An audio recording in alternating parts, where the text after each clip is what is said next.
Você já se perguntou o que realmente se esconde por trás das imponentes muralhas do Vaticano? Por que certos eventos e estruturas não são meras coincidências ou teorias da conspiração, mas práticas estabelecidas? E se eu te dissesse que o Vaticano não é apenas o centro nervoso do catolicismo, mas também guarda segredos que podem mudar a forma como entendemos a história e o poder global? E qual é a verdadeira ligação entre o Vaticano e a busca por uma religião mundial unificada? Prepare-se para uma jornada fascinante onde desvendaremos os mistérios, escândalos e revelações surpreendentes sobre um dos lugares mais enigmáticos do mundo. Não perca essa oportunidade única de explorar os segredos do Vaticano conosco. Inscreva-se no canal e ative as notificações para não perder nenhum detalhe dessa investigação fascinante. Vamos juntos descobrir o que realmente se esconde por trás dessas muralhas. O Vaticano é um símbolo de elegância e uma verdadeira joia da era do Renascimento. Este é o menor estado do mundo, onde o latim é a língua oficial. Entre suas maravilhas estão a majestosa Basílica de São Pedro e os renomados museus do Vaticano, que abrigam uma impressionante coleção de mais de 70 mil obras de arte, incluindo criações de mestres como Rafael, Michelangelo, Giotto e Caravaggio.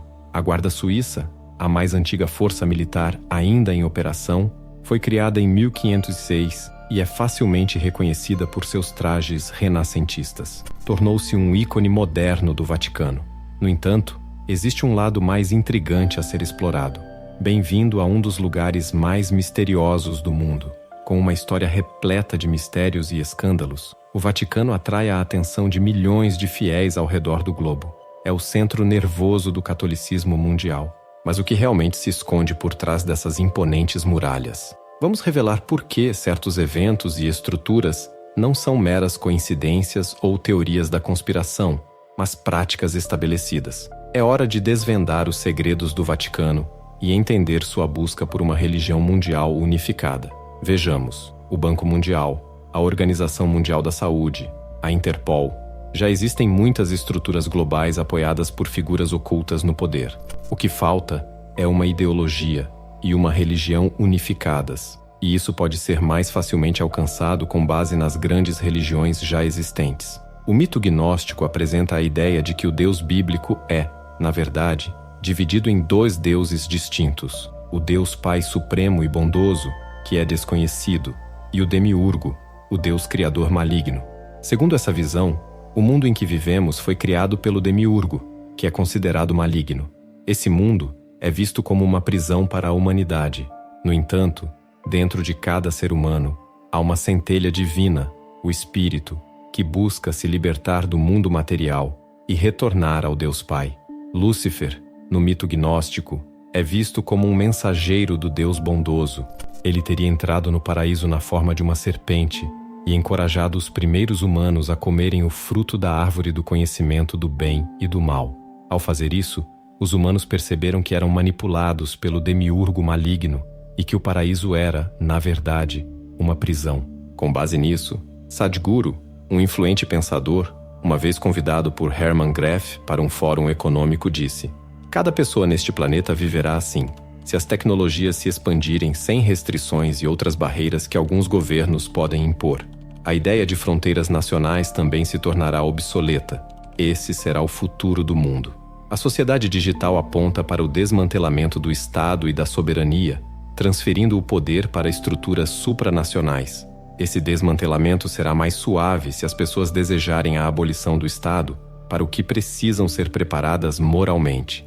Esses elementos ajudam a compor uma narrativa comum em muitas histórias distópicas: um mundo controlado por um poder opressor, a revelação da verdade ao protagonista e a subsequente luta pela liberdade. Nos filmes distópicos, uma mensagem clara é transmitida: o verdadeiro inimigo é o Estado. Mas existe um propósito mais profundo por trás dessa ideia. Na sociedade moderna, o objetivo de vida parece ser simplesmente acumular bens materiais, ou seja, consumir.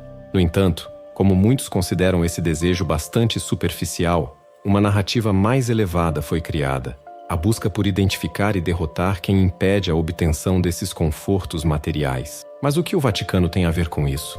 Você já se perguntou como um pequeno estado como o Vaticano pode possuir um dos bancos mais poderosos e sigilosos do mundo?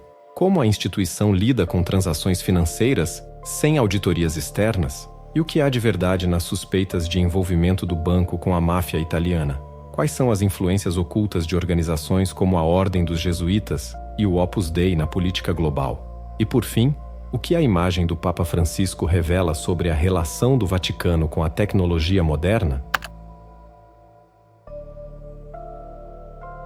O Banco do Vaticano possui um status duplo.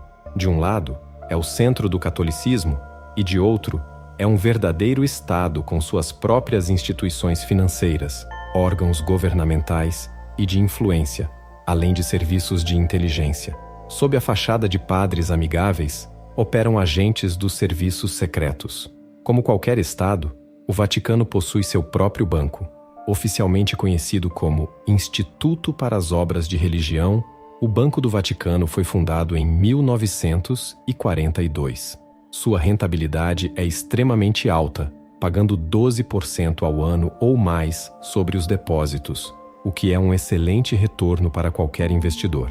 Contudo, permanece um mistério como o Banco do Vaticano gera tanto lucro, já que oficialmente não concede empréstimos. Esses elementos mostram que, além da crítica ao Estado, há uma complexa rede de poder e influência que envolve até mesmo instituições religiosas como o Vaticano, destacando as interconexões entre fé, finanças e política em uma escala global. O Banco do Vaticano possui uma grande diversidade de propriedades valiosas espalhadas por países como Itália, Estados Unidos, México e França. Além disso, a instituição também detém extensas terras agrícolas na Itália, Alemanha e Espanha, entre outros locais. Não se limitando apenas a bens imóveis, o banco possui também participações em empresas dos setores industrial, agrícola e de seguros, consolidando sua posição como um dos mais poderosos paraísos fiscais do mundo. Este banco é conhecido por seu rigoroso sigilo financeiro, garantindo a total confidencialidade das operações de seus clientes através do famoso segredo bancário. Diferente dos bancos convencionais, o Banco do Vaticano não emite talões de cheques.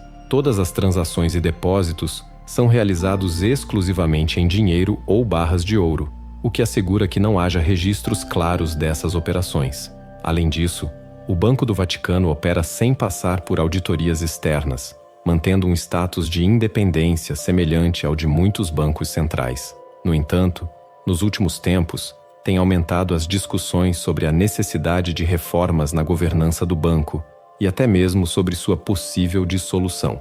Isso se deve ao fato de que o Vaticano possui diversas outras estruturas que permitem transferir recursos financeiros de maneira discreta, sem a necessidade de um banco centralizado para tais operações. O Banco do Vaticano tem uma história controversa, com suspeitas de envolvimento com a máfia italiana e transnacional. Em 18 de junho de 1982, um segredo sombrio veio à tona. O corpo de Roberto Calvi, conhecido como Banqueiro de Deus, devido à sua ligação próxima com o Vaticano, foi encontrado enforcado sob a Ponte dos Dominicanos em Londres. A cena era macabra.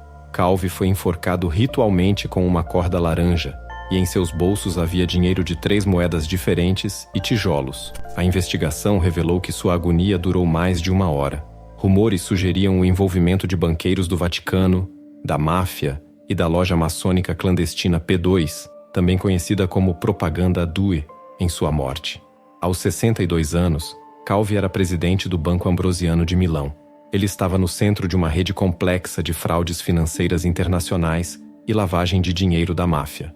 Na véspera de sua morte, o Banco Ambrosiano sofreu uma falência devastadora, acumulando dívidas que chegavam a $1,5 bilhão, um valor astronômico para a época. Pouco antes do colapso, Calvi escreveu uma carta desesperada ao Papa João Paulo II, pedindo ajuda para salvar o banco. Este episódio ilustra o perigoso entrelaçamento entre finanças, crime organizado e poder, deixando um legado de mistério e intriga que ainda ressoa nos corredores do Vaticano. Segundo o filho de Roberto Calvi, seu pai teria se encontrado secretamente com o Papa João Paulo II.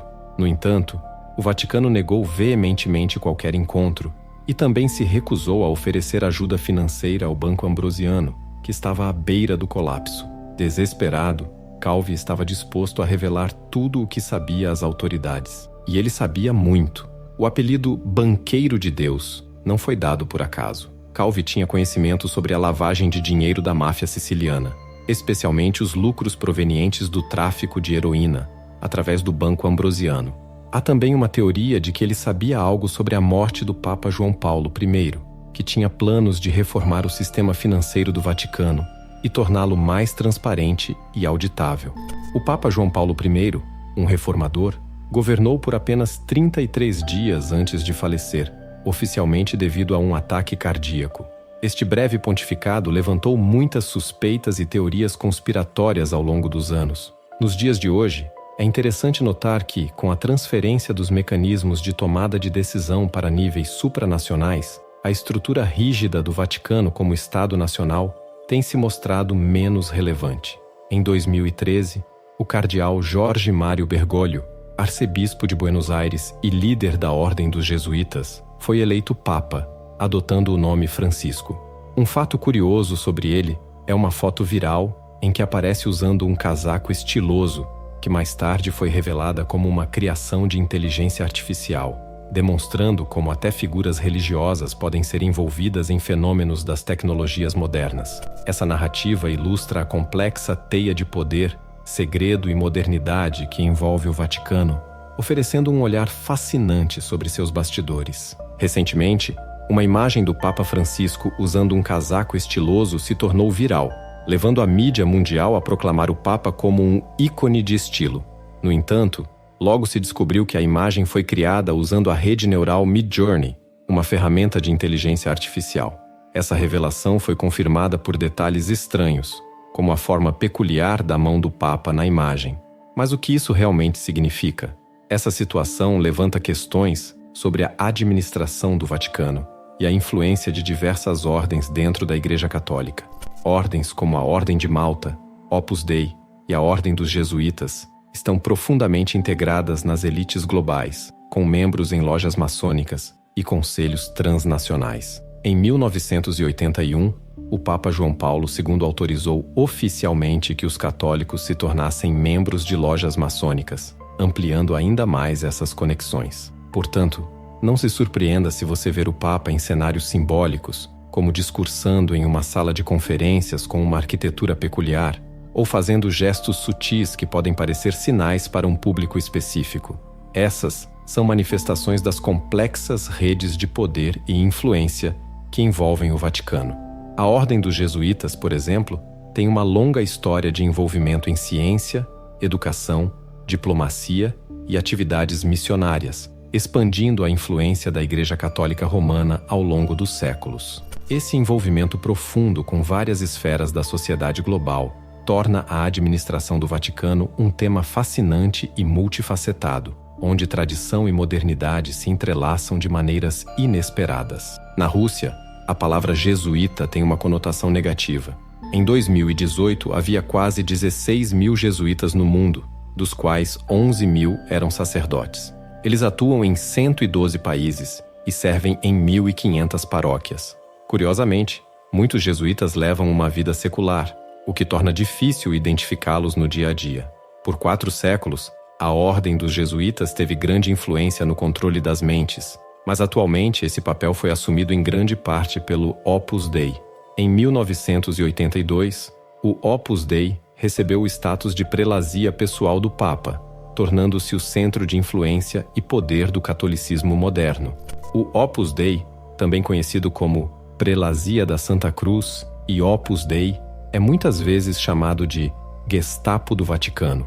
Trata-se de uma organização complexa, considerada por muitos analistas como o serviço de inteligência não oficial do Vaticano, responsável por importantes missões políticas. Fundada em 1928, a Ordem possui mais de 85 mil membros, mas suas listas oficiais são secretas. Os membros são instruídos a não divulgar sua afiliação e a manter sigilo sobre seus métodos de trabalho. A organização é composta por 3 níveis distintos, formando uma estrutura única e discreta. Primeiro, temos as prelazias, que são os centros oficiais. Depois, há as organizações fundadas por leigos, que são membros ou simpatizantes da ordem. Essas incluem centros universitários, centros de formação profissional e diversas instituições educacionais, muitas vezes registradas como fundações. Além disso, há centros culturais onde se faz o recrutamento de novos membros, especialmente entre os jovens. No terceiro nível, temos instituições financeiras, políticas e ideológicas, que não estão associadas diretamente à ordem em termos religiosos, mas foram criadas por pessoas do Opus Dei. Essas instituições estão tão bem integradas na estrutura da ordem que é quase impossível identificá-las. De acordo com dados recentes, o Opus Dei é responsável por fazer lobby para diversos interesses econômicos do Vaticano, promovendo seus membros a posições de liderança em vários países, atraindo recursos para o Vaticano e influenciando decisões políticas em muitos estados. Entre 1962 e 1965, ocorreu o Segundo Concílio Vaticano, onde foram aprovados importantes documentos sobre a vida da Igreja. Um dos principais pontos foi a promoção do ecumenismo, reconhecendo a presença de verdades em outras religiões, mas mantendo a primazia do Papa e do cristianismo católico sobre todas as outras correntes cristãs. O mais interessante é que durante esse concílio, os judeus foram reconhecidos como o povo escolhido. Isso transformou o Papa e o Vaticano em um centro de unificação das religiões sob uma única confissão, que reconhece os judeus como um povo divino. Essa visão dos judeus não é apenas uma característica do judaísmo, mas também é adotada pelas lojas maçônicas, que utilizam a simbologia sagrada e as lendas da Cabala, uma tradição mística e esotérica do judaísmo, em seus rituais. Os documentos do Segundo Concílio Vaticano foram desenvolvidos em colaboração com jesuítas e representantes do judaísmo, incluindo a ordem maçônica B'nai B'rith, cujo nome em hebraico significa Filhos da Aliança. Esses documentos tinham como objetivo promover uma mudança na percepção dos judeus por parte de outras religiões, como o islamismo e o cristianismo ortodoxo. Na prática, isso implicou na transformação do cristianismo católico para um judaico-cristianismo. Esse processo de unificação religiosa sob a tutela do Vaticano aconteceu ao mesmo tempo em que a Igreja Católica passava por um processo de liberalização. Essa liberalização é evidente nas ações cautelosas da Igreja em direção ao reconhecimento do amor e dos casamentos entre pessoas do mesmo sexo, apesar de, até o momento, não haver um reconhecimento oficial. Contudo, a Igreja Católica Romana solicita que essas pessoas não sejam discriminadas nem perseguidas. Com isso, a Igreja atinge dois objetivos. Por um lado, protege seus membros de orientação sexual não tradicional. Por outro, esses apelos oferecem esperança à comunidade LGBT de que a religião em breve possa aceitar e reconhecer tais relações como normais. Desde o início de seu pontificado, o Papa Francisco tem defendido constantemente a necessidade de atualizar a doutrina da Igreja para ser mais inclusiva.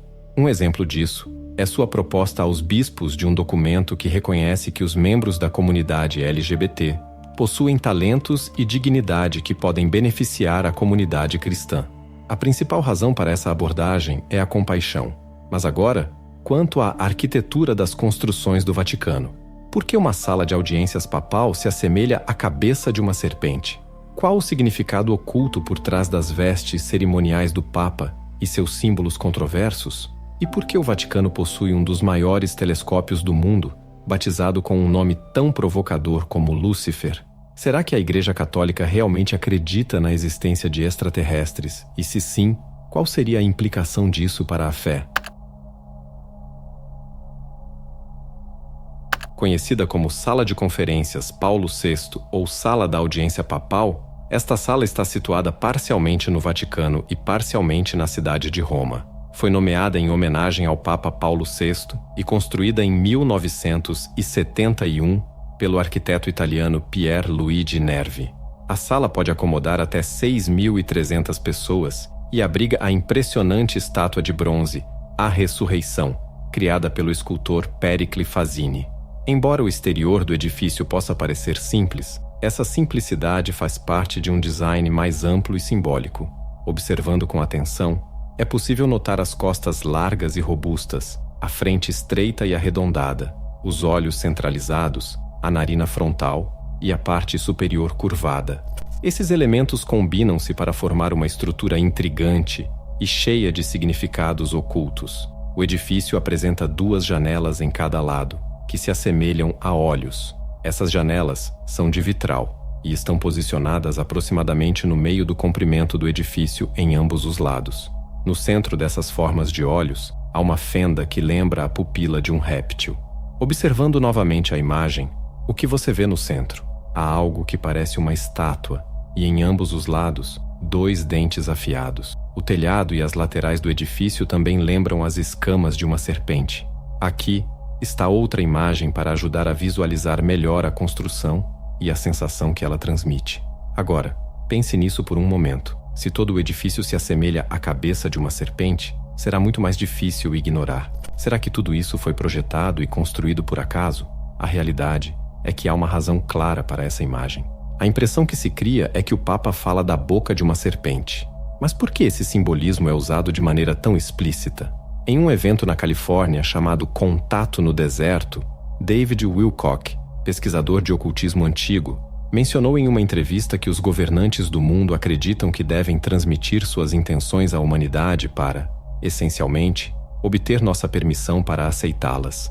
Esses elementos estão presentes em rituais durante eventos esportivos, no simbolismo na sociedade, no cinema e na música. Os membros da elite secreta acreditam que é seu dever comunicar e programar a mente das pessoas por meio de simbolismo oculto. Esse simbolismo atua no subconsciente, suprimindo a vontade e instilando submissão diante da grandeza dos governantes. O Vaticano está situado na Colina do Vaticano, que, segundo uma versão, recebeu seu nome em homenagem à deusa etrusca da morte. Nesse local, ficava o Circo de Nero, onde, como entretenimento promovido pelo imperador, os cristãos eram atacados por animais selvagens, tornando-se os primeiros seguidores de Cristo. O Vaticano foi construído em um solo sagrado, que guarda a história e os ossos desses primeiros cristãos, tornando-o um lugar de grande simbolismo. Vamos examinar atentamente o Templo do Vaticano. É claro que este edifício é singular. Agora, observe a vestimenta do Papa. É importante notar que essas vestimentas são criadas em uma oficina específica, transmitida de geração em geração. Cada detalhe é cuidadosamente elaborado e nada é deixado ao acaso. Na roupa cerimonial do Papa há muitos símbolos e detalhes. Por exemplo, o pálio, uma das vestes papais, é decorado com 6 cruzes escuras, das quais 3 são curvas e adornadas com alfinetes dourados, representando os 3 pregos usados na crucificação de Jesus. Já a casula, uma vestimenta frequentemente usada pelo Papa Francisco, possui uma cruz invertida, que simboliza a cruz na qual o apóstolo Pedro, o primeiro Papa, foi crucificado. No entanto, a cruz invertida também é um símbolo comumente associado ao satanismo. Os sapatos vermelhos do Papa Bento XVI também geraram controvérsia entre os fiéis. Esses sapatos simbolizam o sangue de Cristo, o que significa que ele literalmente carrega o símbolo do sangue de Jesus em seus pés. Outro elemento essencial da vestimenta papal é o anel do pescador. Este anel serve como um lembrete constante ao Papa e seus sucessores de que eles estão continuando a tradição do apóstolo Pedro, que era pescador de profissão. É importante lembrar que Pedro passou por um momento de fraqueza, negando 3 vezes sua ligação com Jesus por medo de sua própria vida. Esse ato não foi apenas uma traição, mas também uma renúncia aos ensinamentos de Jesus. Toda vez que um novo Papa assume o trono, ele deve beijar seu novo anel como um sinal de humildade e prontidão para continuar a missão de Pedro. A menção frequente à continuidade da obra de Pedro, e não de Jesus, nos faz refletir sobre os valores que o anel do pescador representa. Durante as cerimônias religiosas, os papas usam uma tiara, um adorno de cabeça repleto de símbolos. Inicialmente, a tiara tinha 2 níveis, representando o poder secular e espiritual do Papa. Mais tarde, um 3º nível foi adicionado. Os 3 níveis da tiara simbolizam a supremacia do Papa sobre o mundo inteiro. Na tiara do Papa Romano está inscrito o título Vicarius Filii Dei, que em latim significa Vigário do Filho de Deus. Alguns pesquisadores notaram que, ao somar os valores numéricos das letras desse título, obtém-se o número 666, o que gerou uma grande polêmica. Os defensores do Papa argumentam que isso é apenas um erro gramatical, pois a forma correta em latim deveria ser vicarius, já que no latim não há a terminação vigário, mas sim terminações v e u. No entanto, mesmo com essa explicação, ninguém se apressa em corrigir o suposto erro. O bastão do Papa tem um significado simbólico importante. Vale mencionar que o Papa Paulo VI alterou o design da cruz papal e foi o primeiro a usar um bastão com um crucifixo curvado e uma figura distorcida de Cristo. Durante a Idade Média, cruzes com esses formatos eram usadas por magos negros para representar o conceito bíblico da marca da besta e eram consideradas símbolos satânicos antigos. Isso nos leva a questionar o papel desse símbolo na simbologia eclesiástica moderna e seus verdadeiros significados. Além disso, devemos observar os brasões do clero católico.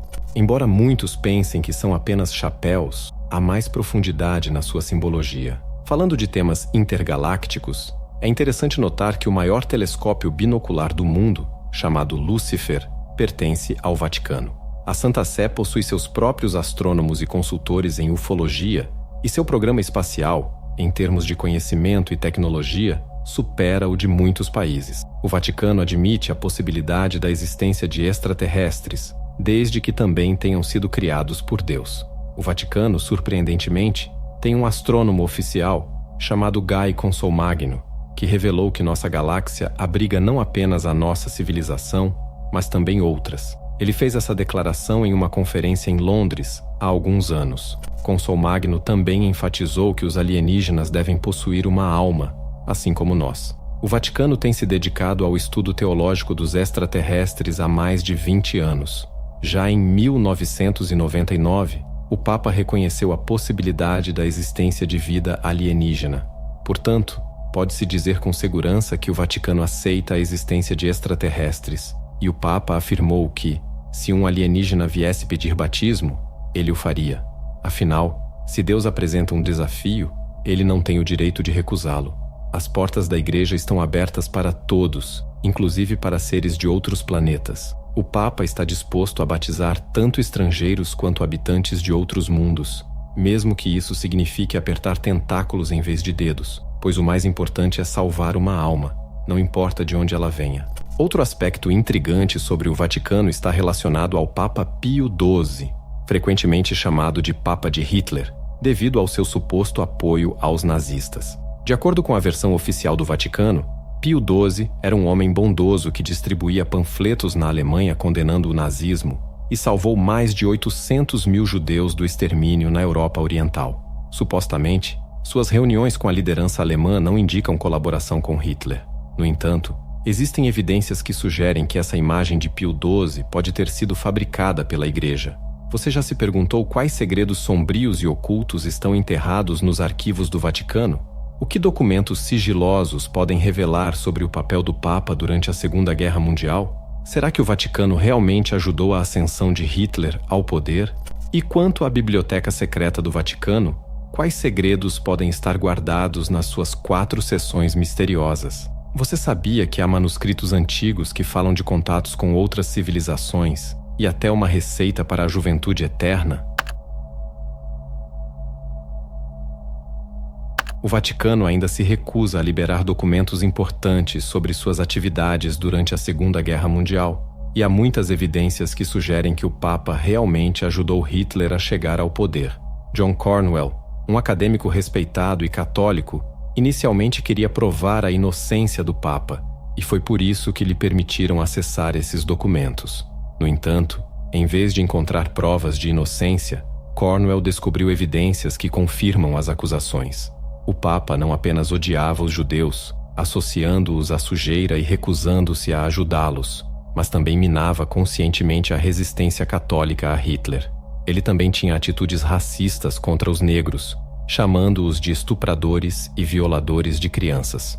Pio XII compartilhava várias ideologias com Hitler, especialmente a crença no poder absoluto. Pio XII se recusou a se manifestar contra o nazismo, mesmo após o início do Holocausto. Outro grande mistério da Igreja Católica é a Biblioteca do Vaticano. Este vasto repositório de livros e manuscritos é organizado em 4 partes. A primeira é aberta, Contém aproximadamente 1,5 milhão de livros e manuscritos. A segunda é fechada. Possui cerca de 150 mil fontes. A terceira é secreta. O catálogo não é divulgado. E a quarta é ultra secreta. Detalhes desconhecidos. Esta organização levanta muitas questões sobre o que exatamente a Igreja está escondendo e quais informações podem estar acessíveis apenas para alguns poucos privilegiados dentro do Vaticano. Vamos explorar cada uma das seções em detalhes. Primeiramente, a área aberta é uma biblioteca clássica, com espaços amplos e bem iluminados. Qualquer pessoa que possa justificar a necessidade de acessar a biblioteca apostólica pode entrar, embora seja mais comum entre especialistas que estejam escrevendo dissertações ou trabalhos científicos. Para obter uma autorização, é preciso enviar documentos para a comissão de admissão. Os candidatos mais bem vistos são professores de universidades tradicionais do Ocidente, enquanto outros precisam apresentar uma carta de recomendação. O acesso pode ser negado sem justificativa. É permitido copiar os livros e, desde 2014, iniciou-se um projeto de digitalização do acervo. A segunda parte, agora chamada de Arquivo Apostólico do Vaticano, era anteriormente conhecida como Arquivo Secreto do Vaticano. Este arquivo é considerado propriedade pessoal do Papa e contém documentos extremamente interessantes, acessíveis apenas a um grupo seleto de pessoas. A lista de pessoas autorizadas é aprovada pelo Secretário de Estado do Vaticano, e é necessário obter recomendações de alto nível mundial para ter acesso. Este arquivo está localizado no subsolo da Biblioteca Aberta. A terceira parte, a secreta, é acessível apenas aos funcionários do Vaticano. Aqui, manuscritos de todas as partes do mundo são guardados nas antigas catacumbas romanas. Por fim, a parte ultra secreta é considerada a coleção pessoal de livros dos cardeais bibliotecários do Vaticano. Por séculos, centenas de milhares de livros passaram pelas mãos dos responsáveis pela Biblioteca do Vaticano. Os mais valiosos foram transferidos para um local extremamente protegido, cujo paradeiro e conteúdo são desconhecidos. Com um sistema de acesso tão restrito e cheio de segredos, não é de se admirar que rumores e mitos sobre a Biblioteca do Vaticano surjam frequentemente. Por exemplo, há histórias sobre manuscritos toltecas que falam de contatos com outras civilizações. Também se fala de uma receita manuscrita para a juventude eterna do conde Cagliostro e até de informações sobre possíveis filhos de Jesus Cristo. Apesar do desejo de muitos para que todos esses segredos sejam finalmente revelados, a Biblioteca do Vaticano não tem pressa em expor seu conteúdo, embora ocasionalmente alguns segredos venham à tona. Recentemente, foi revelada a verdadeira razão da execução de Giordano Bruno na fogueira. Por que isso foi revelado? Provavelmente, como uma tentativa de melhorar a reputação da Igreja em relação à mais infame execução de um herege pela Igreja Católica, usando documentos desclassificados da Inquisição. Se essa estratégia funcionou ou não, ainda não sabemos. A história por trás disso é interessante. Em 1925, o prefeito do Arquivo Secreto do Vaticano descobriu que 37 anos antes havia sido encontrado o processo inquisitorial de Bruno. Na época, o Papa Leão XIII ordenou que os documentos fossem entregues diretamente a ele e os escondeu. A busca pelos arquivos levou mais 15 anos, e foi somente durante a Segunda Guerra Mundial que o caso veio à tona. Foi então que se revelou que a maior heresia de Giordano Bruno não era o heliocentrismo, mas sim a ideia de múltiplos mundos habitados no universo. Mas o que significa essa ideia e por que a Igreja Católica a considerava tão perigosa? A existência de um número infinito de mundos foi inicialmente proposta por filósofos como Demócrito e Epicuro, que acreditavam na existência de muitos planetas, luas e sóis. No diálogo sobre a face visível no disco da Lua, Plutarco apresenta personagens discutindo se a Lua tinha plantas, árvores e animais, ou se era um reino pós-morte, onde as almas encontravam paz após a morte, enquanto os corpos eram enterrados na terra. No entanto, pensadores como Cícero e Plínio consideravam essa ideia absurda. Os primeiros pais da Igreja também rejeitaram a ideia de múltiplos mundos, vendo-a não como uma verdade filosófica, mas como uma crença pagã, semelhante à doutrina da transmigração das almas. Os pitagóricos, por exemplo, ensinavam que as almas humanas vinham da Via Láctea, enquanto as dos animais vinham das estrelas. Mais tarde, A discussão sobre a singularidade do mundo, ou seja, se a Terra era o único mundo ou se existiam múltiplos mundos, reacendeu. Atanásio de Alexandria argumentava que o mundo era único porque Deus é único. Pensar de maneira diferente era visto como ímpio, absurdo e desonroso, mas não herético. O problema surgiu devido ao teólogo Orígenes, cujas ideias sobre a transmigração das almas foram rejeitadas pela Igreja. A formulação final foi dada por Isidoro de Sevilha, que listou as principais heresias em sua enciclopédia. No final da lista das heresias cristãs, antes das pagãs, ele observou: existem outras heresias que não têm fundador nem nome reconhecido. Alguns acreditam que as almas das pessoas se transformam em demônios ou animais. Outros discutem sobre o estado do mundo. Alguns acreditam que o número de mundos é infinito. A posição da Igreja na Idade Média é exemplificada pelo clérigo Rupert de Dodds. Após louvar a Deus por criar um mundo cheio de criaturas maravilhosas, ele escreve: que pereçam os hereges epicuristas, que falam sobre a multiplicidade de mundos, e todos aqueles que mentem sobre a transmigração das almas dos mortos para outros corpos. A ideia de múltiplos mundos também foi rejeitada por Tomás de Aquino, o principal teólogo da Idade Média latina. Sim, o poder de Deus é ilimitado, e, portanto, ele pode criar uma infinidade de mundos. Este argumento seria posteriormente utilizado por Giordano Bruno. No entanto, Tomás continua: mas está dito, o mundo foi feito por ele, onde mundo é mencionado no singular, como se existisse apenas um mundo. A ideia de que existem múltiplos mundos só foi aceita por aqueles que viam a origem do universo não como fruto de uma sabedoria ordenada, mas como resultado do acaso.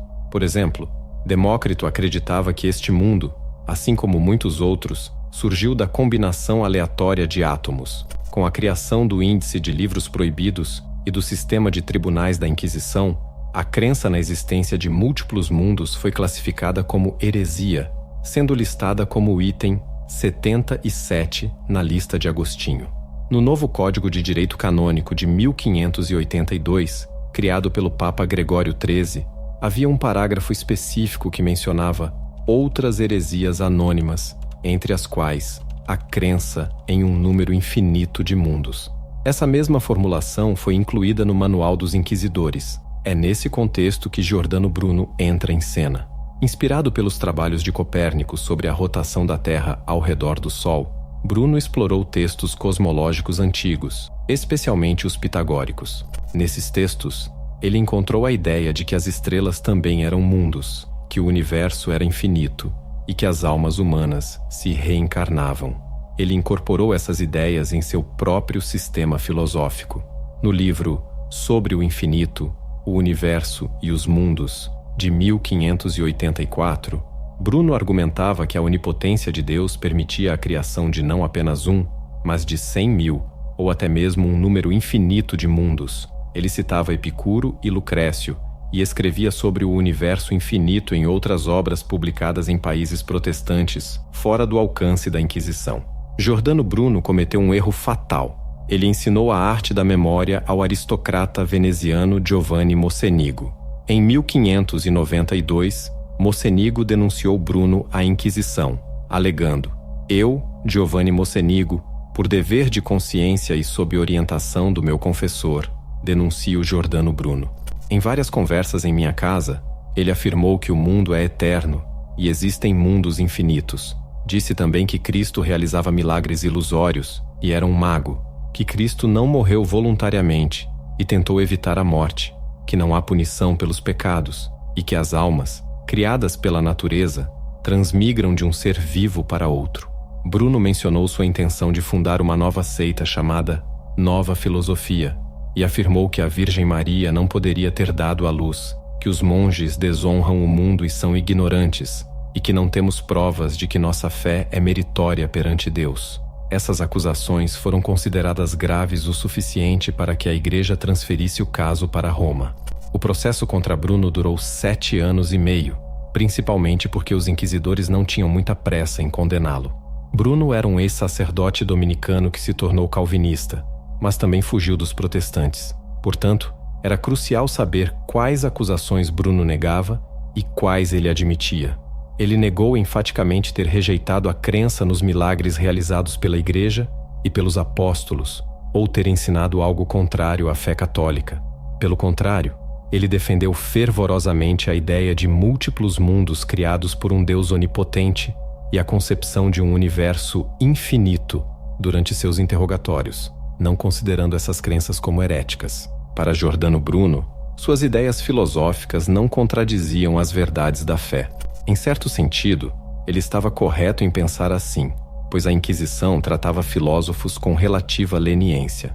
Por exemplo, Girolamo Borri foi preso por 1 ano por ensinar sobre a mortalidade da alma e possuir livros proibidos, mas depois foi libertado. Francesco Patrizzi foi interrogado pelas autoridades eclesiásticas, liberado e até autorizado a ensinar filosofia platônica na Universidade de Roma.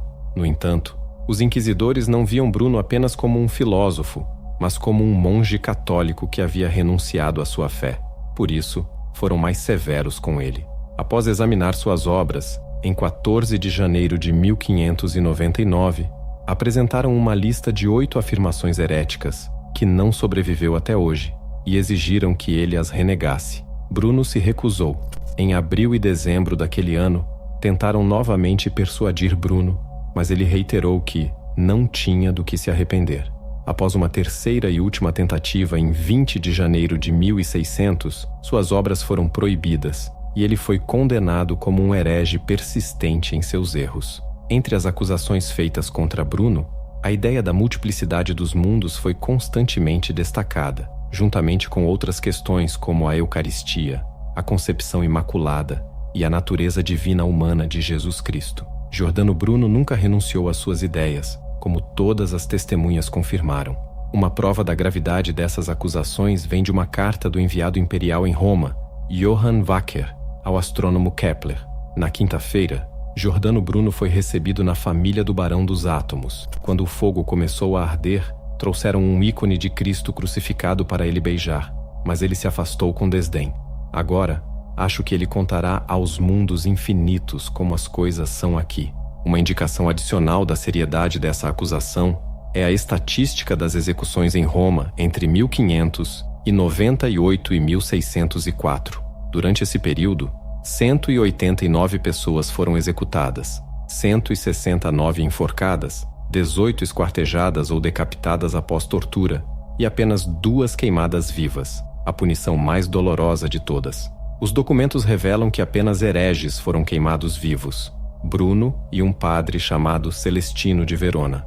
Interessantemente, esse monge capuchinho também acreditava na existência de múltiplos sóis. Esse fato, segundo estudiosos contemporâneos, mostra o temor da Inquisição diante dessa heresia específica. Assim, embora alguns historiadores modernos vejam Giordano Bruno como um ocultista e adepto da magia, ele morreu como mártir por suas visões cosmológicas. No entanto, o conflito entre Bruno e a Inquisição não era uma disputa entre ciência e religião, mas sim entre filosofia e religião. A Igreja tratou Bruno com severidade, não apenas porque ele abandonou seu cargo e sua fé. Bruno defendia a ideia de que existiam múltiplos mundos habitados por seres vivos, semelhantes ao nosso, e acreditava que, após a morte, as almas humanas se reencarnavam nesses seres. Foi essa conexão com crenças que diluíam radicalmente a visão cristã do mundo que levou o filósofo à fogueira. Muito obrigado por ter ficado conosco até o final deste vídeo fascinante sobre os mistérios do Vaticano. Sua companhia e interesse são extremamente valiosos para nós. Agora, gostaria de compartilhar algo especial com você. Como fã do canal O Poder da Mente, você está prestes a embarcar em uma jornada única de autoconhecimento e transformação mental. Apresento a você A Arte do Pensamento Positivo, um e-book revolucionário que redefinirá sua realidade mental. Como criador deste conteúdo e líder do canal O Poder da Mente, compartilho com você minhas experiências mais profundas e aprendizados valiosos. Cada capítulo deste e-book é um reflexo da minha jornada, repleto de lições práticas que vivi e transformei em sabedoria. Não perca essa oportunidade de transformar sua vida. Clique no link do comentário fixado e comece sua jornada rumo ao autoconhecimento e à positividade hoje mesmo. Imagine que cada vídeo é uma jornada, uma exploração através de camadas de história e segredos que, juntos, estamos desvendando. Se você está aqui agora, significa que você é uma parte essencial dessa jornada, alguém que busca não apenas informações, mas uma compreensão mais profunda dos enigmas que moldam nosso mundo. Você já se perguntou como seria caminhar pelos corredores do Vaticano, sentir o peso dos séculos de história e segredos que essas paredes guardam? Ao ficar conosco até o final, é como se você estivesse dando um passo simbólico por esses corredores, abrindo portas para salas cheias de mistérios e revelações surpreendentes. Nós, como exploradores da história e da verdade, dependemos de almas curiosas e dedicadas como você. Sua sede por conhecimento e sua vontade de questionar e entender são o que nos motiva a continuar trazendo conteúdos profundos e intrigantes. Cada visualização, cada like, cada comentário é uma confirmação de que nossa missão de compartilhar esses segredos está atingindo corações e mentes ao redor do mundo. Então, se você ainda não se inscreveu no canal, faça isso agora e ative as notificações. Assim, você não perde nenhum capítulo desta emocionante investigação. E lembre-se, cada vez que você interage com nossos vídeos, está nos ajudando a alcançar mais pessoas que, assim como você, estão em busca da verdade. Deixe-nos um comentário contando o que mais te intrigou neste vídeo. Sua opinião é muito importante para nós e adoramos ouvir suas teorias e pensamentos. Juntos, podemos continuar explorando e descobrindo os segredos mais profundos do nosso mundo. E antes de ir, não perca esses 2 vídeos que selecionei especialmente para você. Eles estão repletos de conhecimentos profundos e descobertas fascinantes que você vai adorar. Clique em um deles e continue sua jornada de autoconhecimento e busca pela sabedoria com os conteúdos incríveis que o nosso canal tem a oferecer.